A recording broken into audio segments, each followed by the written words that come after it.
Audit के दौरान क्या होता है कि कई बार ऑडिटर को जो है एक्सटर्नल कंफर्मेशन लेना पड़ता है थर्ड पार्टी से, ताकि वो जो है रिलायबिलिटी फॉर्म कर पाए जो एविडेंसेस उसको मैनेजमेंट ने दिए हैं। तो ये जो रिलायबिलिटी फॉर्म करने के लिए उसको जो एक्सटर्नल कंफर्मेशन लेना वो किससे ले सकता है? डेटर से ले सकता है, क्रेडिटर से ले सकता है, जिनसे वो एंटिटी लोन ली है उनसे ले सकता है, और भी जिनके संग वो कॉन्ट्रैक्ट में आई है। तो एक्सटर्नल कंफर्मेशन लेते कैसे हैं? तो दो प्रकार का रिक्वेस्ट होता है, एक होता है पॉजिटिव रिक्वेस्ट, एक होता है नेगेटिव रिक्वेस्ट। पॉजिटिव रिक्वेस्ट क्या होता है? जहाँ पे ऑडिटर जो है वो थर्ड पार्टी को बोलता है कि आप रिप्लाई करिए, उसमें एक अमाउंट शो कर देता है, पुट कर देता है कि आप इसके साथ अग्री कर रहे हैं तो भी आप रिप्लाई करिए, डिसअग्री कर रहे हैं तो भी रिप्लाई करिए। तो उसको बोलते हैं पॉजिटिव रिक्वेस्ट।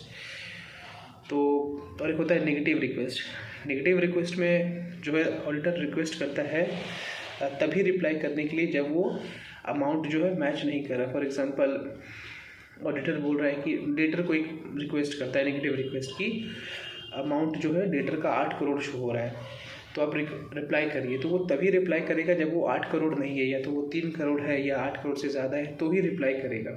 मतलब अगर एक्सेप्शन है तब रिप्लाई करेगा तो वो हो जाता है नेगेटिव रिक्वेस्ट। पॉजिटिव रिक्वेस्ट में दोनों केस में रिप्लाई करेगा, मैच कर रहा है तो भी, नहीं कर रहा है तो भी। इन दोनों में से ज़्यादा रिलायबल जैसी बात है पॉजिटिव रिक्वेस्ट है। लेकिन तो फिर नेगेटिव रिक्वेस्ट है ही क्यों? नेगेटिव रिक्वेस्ट भी कुछ कुछ केसेस में यूज़ किया जा सकता है। कब यूज़ कर सकते हैं? जब रिस्क ज़्यादा नहीं है, risk of material miss statement ज़्यादा नहीं है, जब इंटरनल कंट्रोल मजबूत है, तब आप ले सकते हैं, नेगेटिव रिक्वेस्ट का यूज़ कर सकते हैं। जब आप देखते हैं कि जब आपको पता है कि थर्ड पार्टी रिप्लाई करेगी ही करेगी, तब आप इसका यूज़ कर सकते हैं। तो 3-4 ऐसे सिचुएशन से अगर वो सारे फिट बैठते हैं तो आप नेगेटिव रिक्वेस्ट को यूज़ कर सकते हैं, अदरवाइज़ आप पॉजिटिव रिक्वेस्ट को ही यूज़ करते हैं। पॉजिटिव रिक्वेस्ट में भी एक एरर ये हो जाता है कि जैसे एग्जांपल लेते हैं कि थर्ड पार्टी को आपने रिक्वेस्ट किया कि आप रिप्लाई करिए, कि जो इस एग्जांपल के लिए कि डेटर 8 करोड़ है, आप रिप्लाई करिए।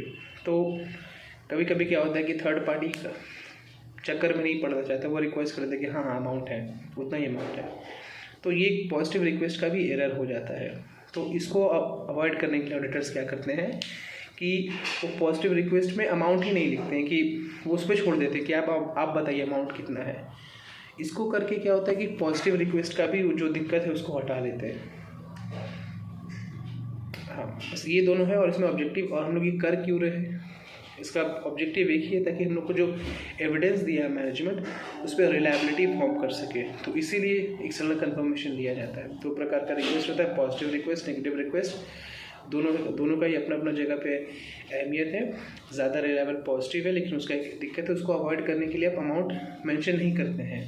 वो थर्ड पार्टी को ही आप बोलते हैं कि आप ये जो है नंबर पुट करिए। ये एक ऑप्शन हो गया। नेगेटिव वाला भी यूज़ करते हैं, लेकिन उसके लिए कुछ कुछ सिचुएशंस हैं जब ऑडिटर को लगता है कि हाँ रिस्क बहुत कम है, तब आप नेगेटिव रिक्वेस्ट यूज़ कर सकते हैं।